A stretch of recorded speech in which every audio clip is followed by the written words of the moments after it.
Hé, Bambino. Regarde qui est là. Salut. Eh ben, quoi, tu dis rien? T'es pas content de voir ton frère? Nous sommes de retour pour la deuxième partie de l'hommage au duo Terence Hill et Bud Spencer. Une deuxième partie que l'on fera différemment de la première, puisque l'on ne racontera pas tous les scénarios comme on a pu le faire sur Trinita. Mais on va parler de leurs principaux succès des années 70 et 80, succès en tout cas selon nous dans un ordre chronologique. À savoir, On continue à l'appeler Trinita. maintenant on l'appelle Plata, Attention, on va se fâcher. Deux super flics, Père et impair. Cul et chemise, Salut l'ami, adieu le trésor. quand faut y aller, faut y aller. Et attention les dégâts. Ça fait beaucoup. Ça fait trop. Et oui, c'est pour ça qu'on va faire une première partie maintenant et une deuxième partie dans la troisième vidéo.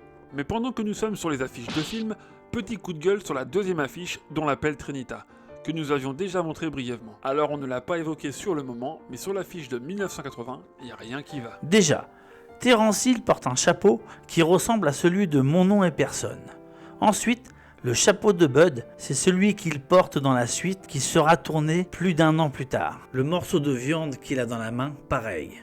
La chemise, ce n'est pas dans Trinita non plus. Et l'étoile de shérif qui ne ressemble pas du tout, mais admettons, est du mauvais côté. Trinita l'accroche toujours à gauche, voilà.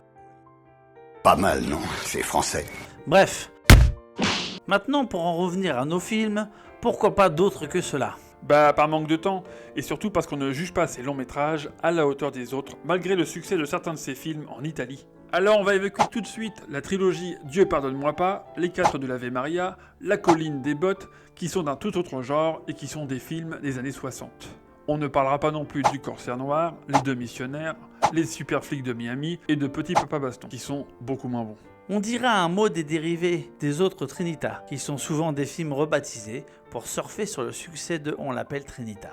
On m'appelle le Magnifico, T'as le bonjour Trinita, Trinita connaît pas, Trinita voix rouge, Trinita chez Martine, Trinita à la pêche. Car tous ces films sont franchement mauvais, au point que ça en est drôle. Alors on y reviendra dans la 4e partie. Pourquoi 4? Cela étant dit, reprenons là où on s'était arrêté. Plus exactement aux chiffres dont l'appelle Trinita. Des chiffres excellents, surtout sur le plan national en Italie. Ce qui va amener la suite. On continue à l'appeler Trinita. À peine 2 ans plus tard, toujours réalisé par Enzo Barboni et tourné en Italie, avec la première collaboration de Guido et Maurizio De Angelis, qui deviendront ensuite Oliver Onion. Alors pour la musique, même si on les adore, c'est quand même moins bon et moins culte que ce qu'avait fait Michael Izzi.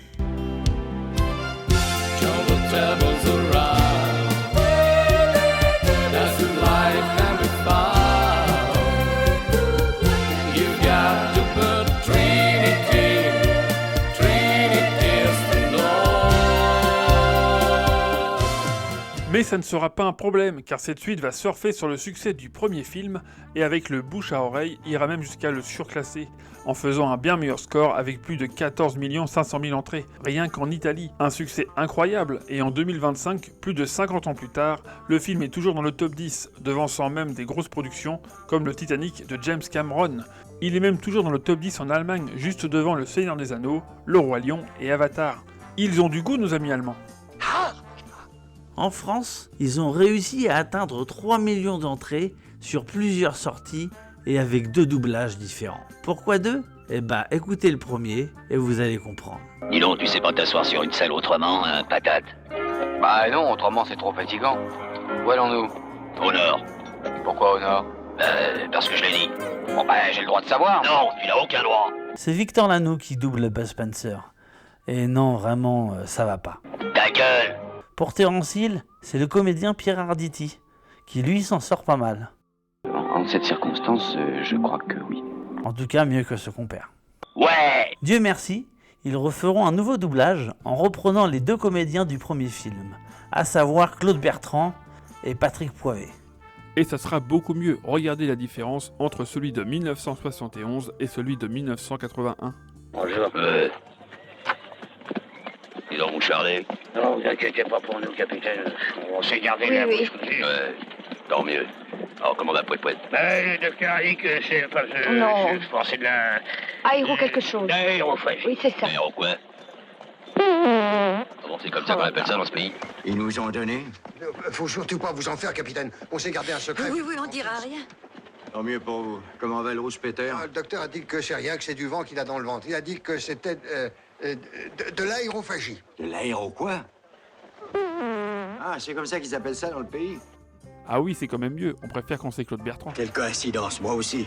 Cela dit, même avec une bonne VF, le film est-il pour autant meilleur que le premier? Ce qui est sûr, c'est qu'il a beaucoup plus de scènes cultes, comme la scène du poker et ce duel légendaire contre... Wildcat Hendrix, un professionnel du carton. Et alors, ça te fait peur, tu veux que je te le présente?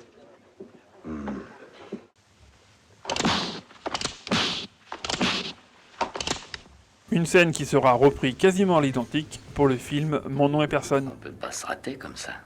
Pauvre imbécile.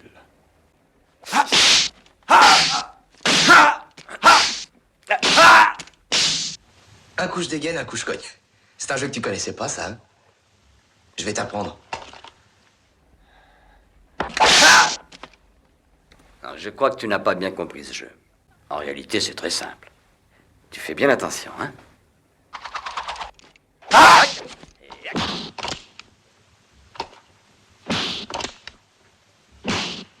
Arrête, il est tard. On ne s'en lasse pas. Mais ce que je préfère, c'est le fait que Trinita reste de marbre face au bruit des 2 coups que vient de donner Bambino.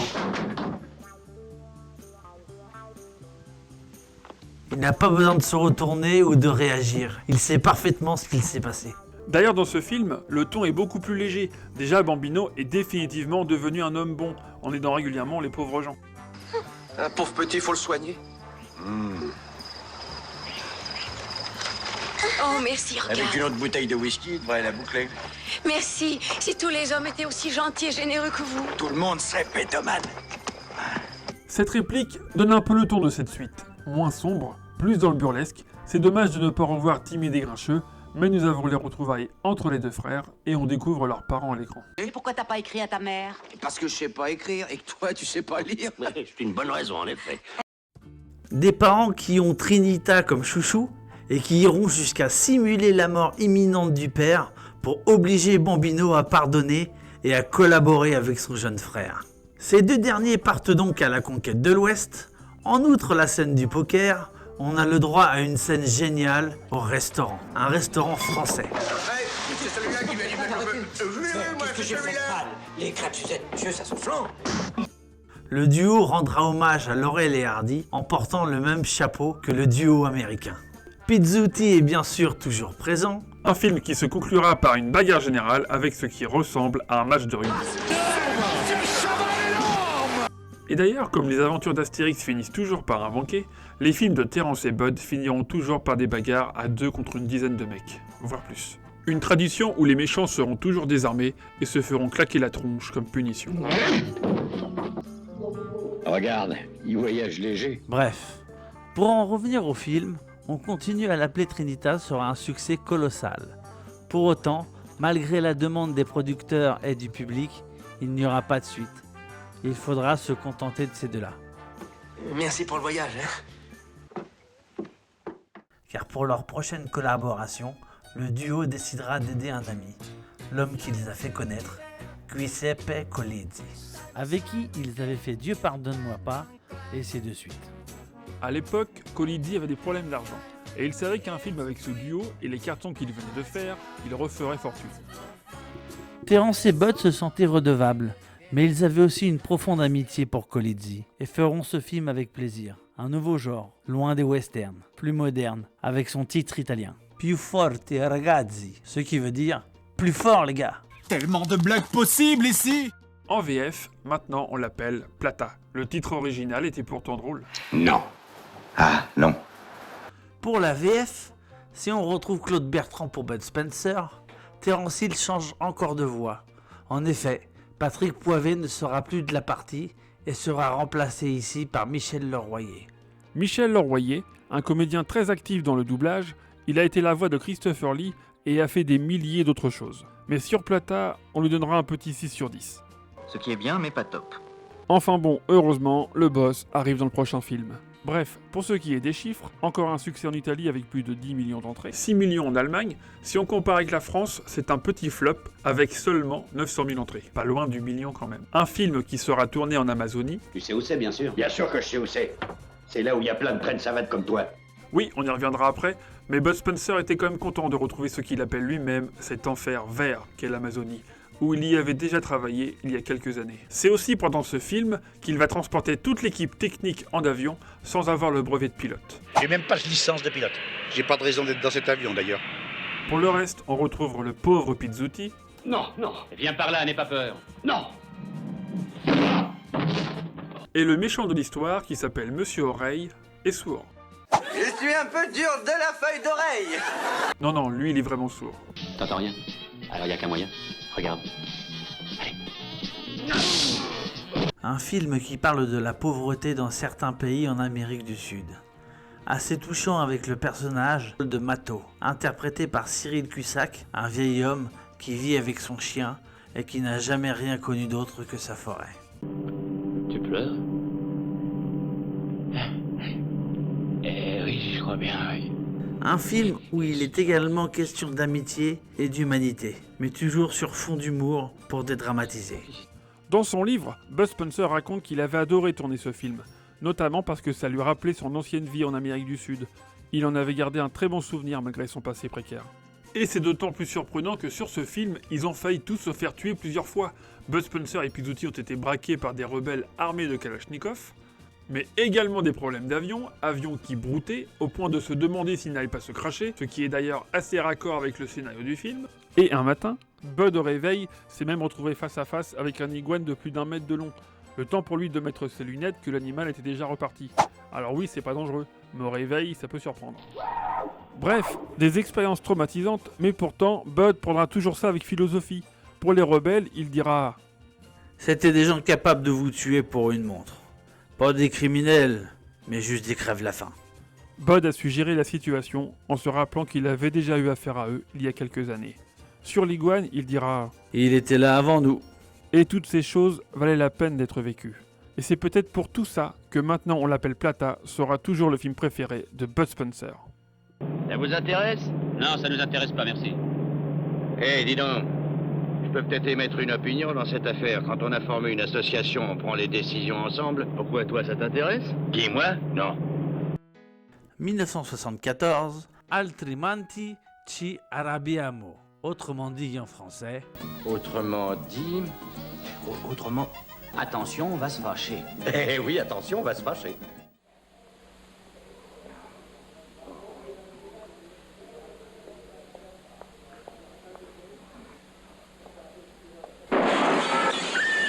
Avec un nouveau réalisateur, Marcello Fondato. Marcello Fondato, qui travaillera comme scénariste sur plusieurs films solo de Bud Spencer, des chefs-d'œuvre comme Mon nom est Bulldozer, Le shérif et les extraterrestres, Capitaine Malabar, dit la bombe, et bien sûr Aladdin. Oui, Bud Spencer a joué le génie d'Aladdin. Qu'est-ce que vous en dites? Moi, je trouve ça plutôt louche. De ces 4 films, le meilleur et de loin, c'est Capitaine Malabar, rien que pour Jerry Cala. Ah bah t'as du beau d'y voir quelque chose. Ma télé à moi, elle doit être mal réglée. Mais on s'éloigne, revenons sur Attention, on va se fâcher. Un film qui sera tourné en partie en Italie, mais également en Espagne, à Madrid. Tu sais où c'est, oui. Évidemment. Alors le titre italien, Altrimenti ci arrabbiamo, qui pour le coup est assez proche du titre français, puisque la traduction est « Sinon, on se met en colère ». Oui, on vous donnera toujours la traduction des titres italiens. Mais alors vous parlez italien? Si, mamma mia, spaghetti milanese. Bon, d'accord, on parle pas italien. On fera confiance à la traduction du net. Pour en revenir au film Attention, on va se fâcher, là, plus question d'armes à feu, d'accident d'avion ou de pauvreté. On retrouve notre duo dans une vraie comédie. Leur première vraie comédie, qui sera lui aussi un grand succès avec cette bande-son des Oliver Onion. Don Boy.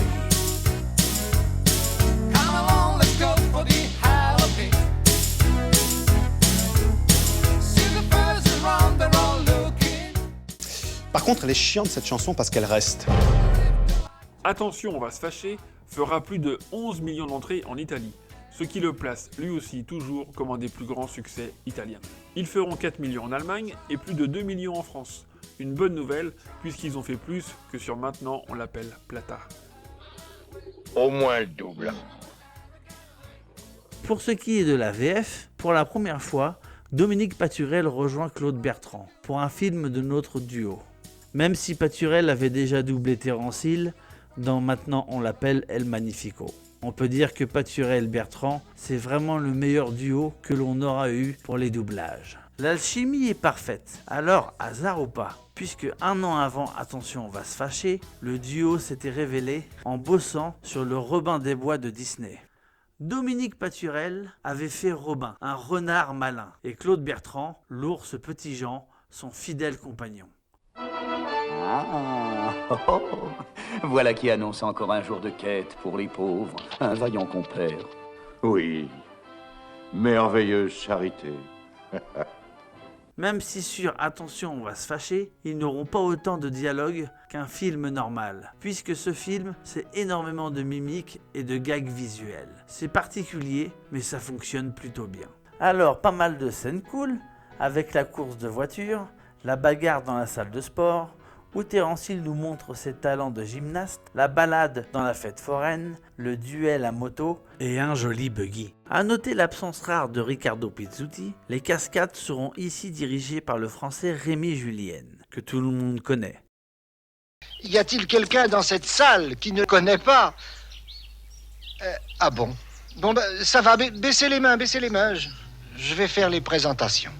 Pour ceux qui ne le connaissent pas, il a traversé des décennies de cinéma. Il était partout, entre autres sur La Grande Vadrouille, les films de Belmondo, ceux de James Bond, il a bossé avec Jackie Chan, il a croisé les Charlots, bon bref, on ne va pas tout faire, mais du coup, il a également croisé notre duo, avec qui il va organiser les cascades de voitures, mais également les scènes de baston, avec la scène finale dans les ballons. Mais attention, on va se fâcher, c'est également beaucoup de très bons petits rôles. L'assassin Paganini, interprété par Manuel de Blas, qu'on a pu voir en 2022 dans Uncharted, le vieux Jérémy, le boss joué par John Sharp, et le psy Air Doctor joué par Donald Pleasance, que les amateurs de films d'horreur ont pu voir dans la saga Halloween. Le comédien Donald Pleasance, qui est anglais, mais qui joue un psy allemand dans un film italien pour nous français, c'est pas banal. Même si c'est vrai qu'il joue bien l'allemand. Avec une étrange ressemblance au colonel Klink. Colonel Klink, jamais je ne tolérerai ça. Même si ici, il a la voix de Philippe Dumas, qui lui doublait le sergent Schultz. Ah oui. Ces gens-là ne sont que des galopins. Bref, on s'éloigne du sujet, revenons sur Attention, on va se fâcher. Un vrai succès, avec la scène culte que tout le monde connaît et qui est encore téléchargée pour une sonnerie de téléphone. La fameuse chorale des pompiers. Encore créée par les frangins De Angelis et Oliver Onion. 1, 2, 3, 4.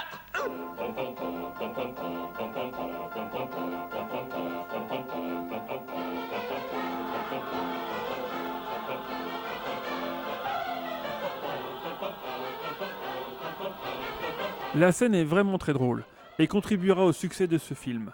Un de plus cette année-là, car le film viendra s'ajouter également au succès des Deux Missionnaires qui sortira dans cette même année 1974.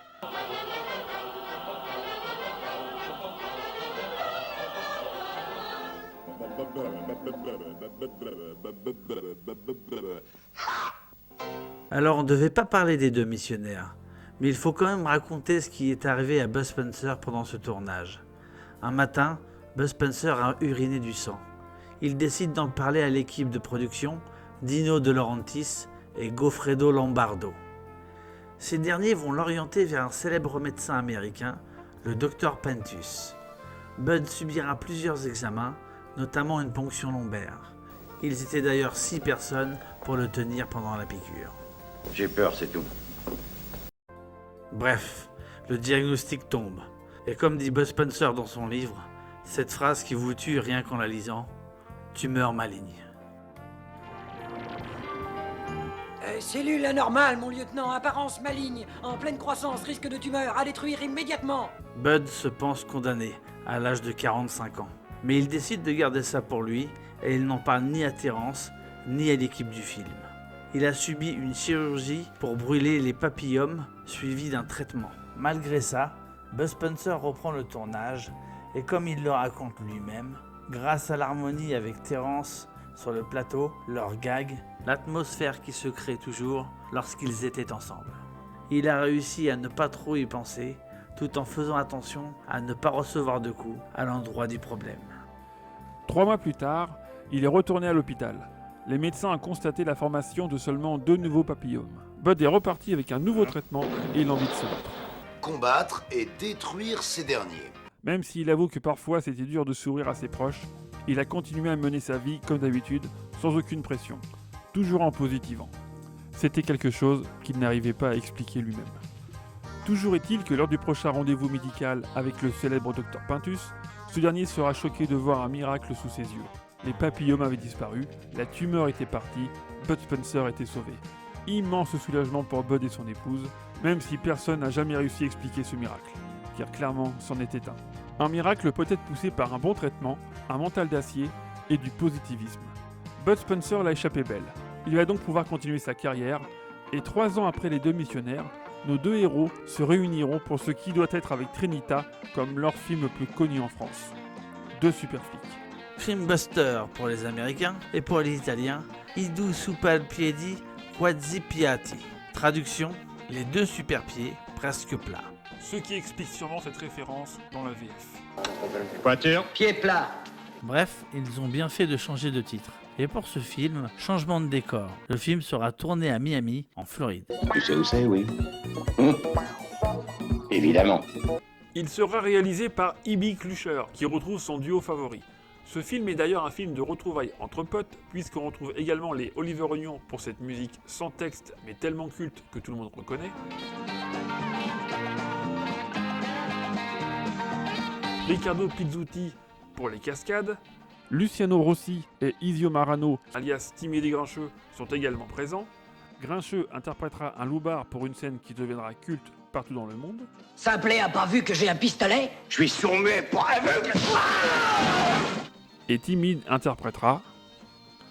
John Philip Forsyth de la dynastie. Oui, voilà, lui.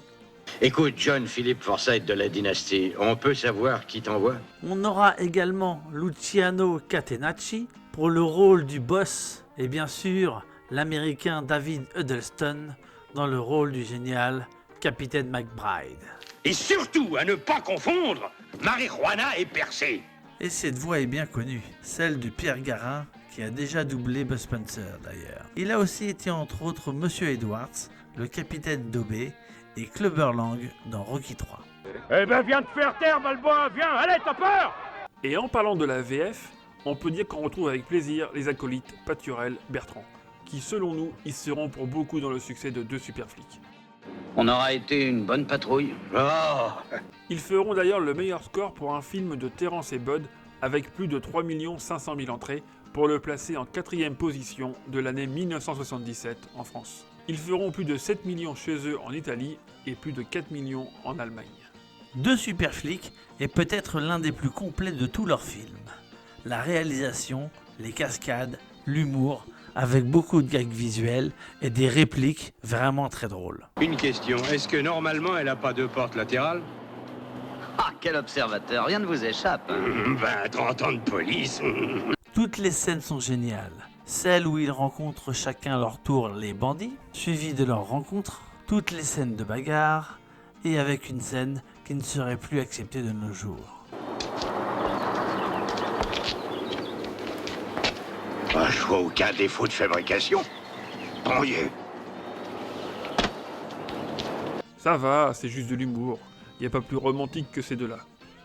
On a rencard avec 2 petites poulettes, pas avec un pingouin, tu piges? Oui, bon, ok. Mais c'est une vraie comédie culte, même si il y a un fond dramatique, puisque ce film raconte comment un travailleur clandestin chinois finit assassiné. Entrez, honorable étranger, entrez. Entre, honorable étranger. Enfin, chinois, c'est comme ça qu'il est appelé pendant tout le film. Son nom n'est même jamais mentionné. Et devinez comment ils l'ont appelé? Mohamed Lee. Mohamed est le prénom le plus répandu au monde, et Lee, le nom de famille le plus commun. Ne connaissant pas la réponse, je fais appel aux supputations mathématiques. Non, sans blague, dans la distribution originale, ils l'ont appelé Lee. Donc le chinois s'appellerait Lee. Sauf que si on en croit les références qu'évoque sa nièce, elle parle de samouraï, donc il s'agirait plutôt d'une famille de japonais. Et pourtant, le vénérable aïeul parle lui vietnamien. Chinois, vietnamien, quelle est la différence? Bon oui, c'est un peu le bazar. Surtout que Laura Gemser, l'actrice qui joue Suzy Lee, est d'origine indonésienne. Et cette actrice est surtout connue pour avoir fait des films... disons qu'elle était moins pudique que son personnage dans The Super Flic. Bon bref, revenons à notre asiatique, que l'on va donc appeler Lee. Pour rencontrer Monsieur Lee, faut mieux une bonne couverture. Le personnage de Lee qui croise et sauve le personnage de Terence dans une scène touchante. T'as pas vu un type qui courait? Il est allé vers la sortie, monsieur. Oh.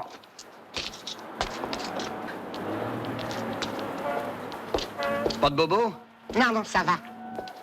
Je sais pas pourquoi tu m'as aidé, mais je te remercie du fond du cœur, mon vieux. Je préfère les hommes qui me disent merci, mon vieux, que les hommes qui m'appellent Shintok. Alors merci. Voilà comment Terence l'a joué, avec classe et pudeur. Alors que le film lui-même est parfois gênant, en mélangeant tous les pays asiatiques, que même McBride et le Docteur ont des paroles déplacées, Terence Hill et Bud Spencer sont les deux seuls du film à s'en sortir avec classe. Notamment Terence, qui maîtrise parfaitement son jeu. Il avait été chouette.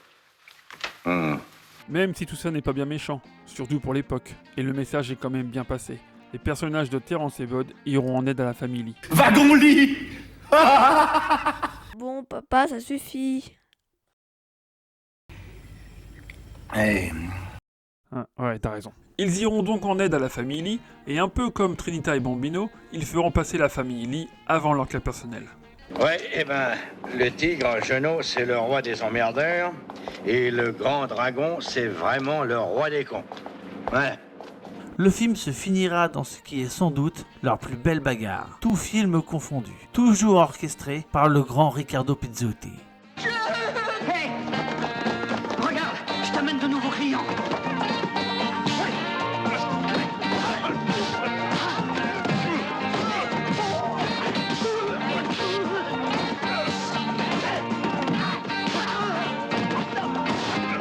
Ne frappe pas, mon gros, réagis.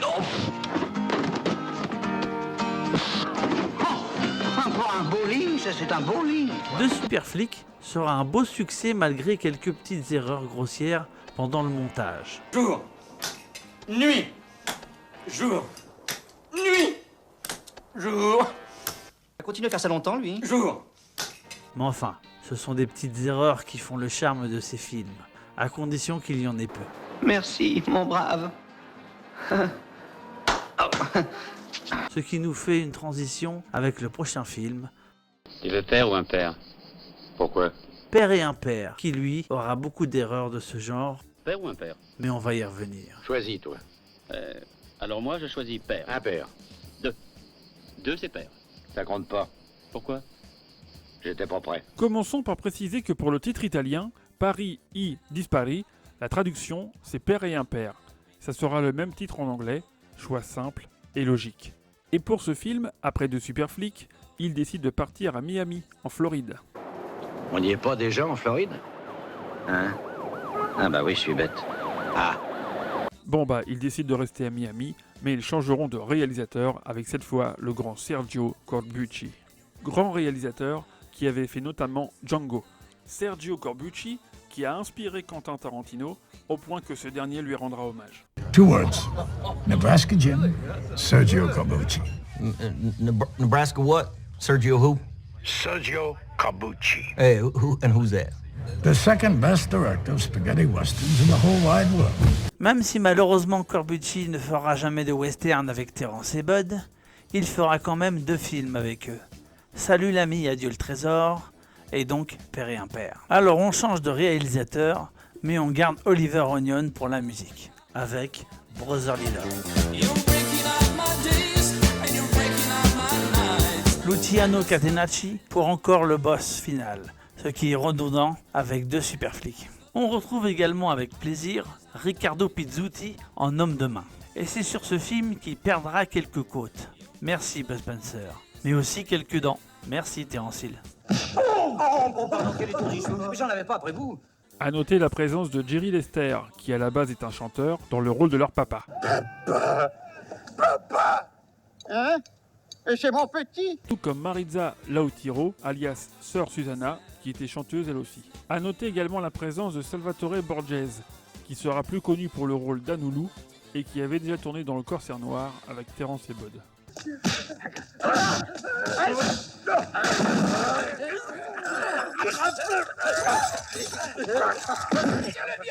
La belle Kim McKay, pour le rôle de la jolie blonde, qui n'a pas de prénom dans le film et qu'on ne mentionne seulement parce que c'est un homonyme de Monsieur McKay.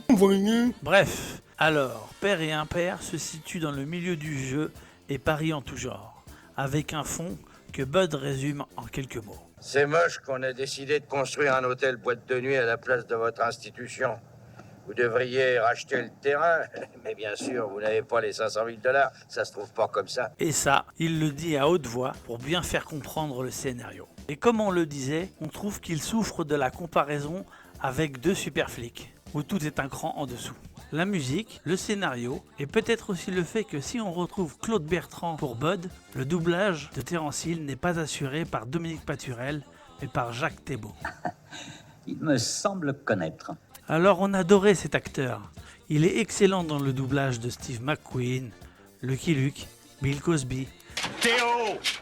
Oui, pas? Tu pourrais au moins venir m'aider un peu, non?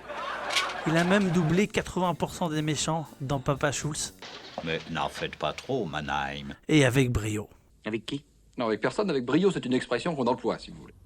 Mais sur Terence Hill, Dominique Paturel correspond mieux. Alors ça, plus une adaptation de la VF plus que limite sur un mot. Dis-moi au fait, t'aurais pas un jumeau? Alors à l'époque ça paraissait normal et que c'était peut-être le mot le plus proche de la version originale, mais peu importe, faut admettre que là c'était franchement nul. Ils auraient pu choisir un autre mot, ça serait mieux passé. Il y a également pas mal d'erreurs au niveau du montage. Les cabines téléphoniques qui changent de place et un méchant qui ressuscite un court instant, entre autres. Et plein de détails font qu'au final, c'est bien mais pas top. Mais enfin, ce n'est que notre avis. Et nous avons malgré tout passé un bon moment.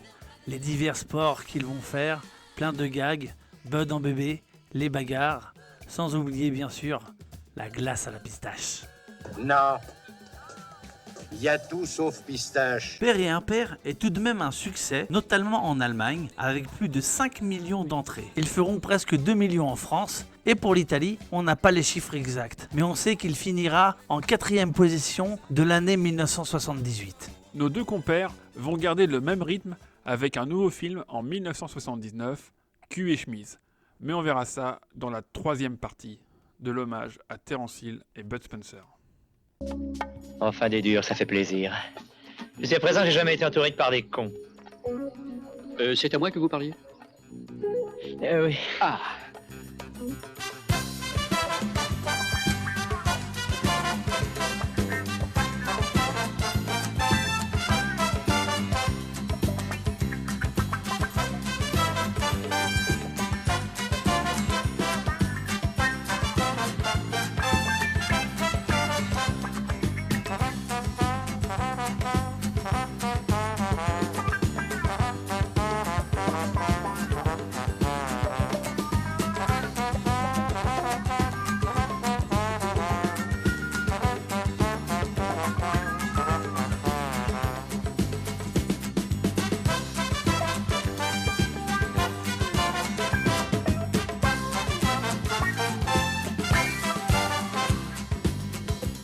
Eh, Poupon, assez fait dodo, on est pressé.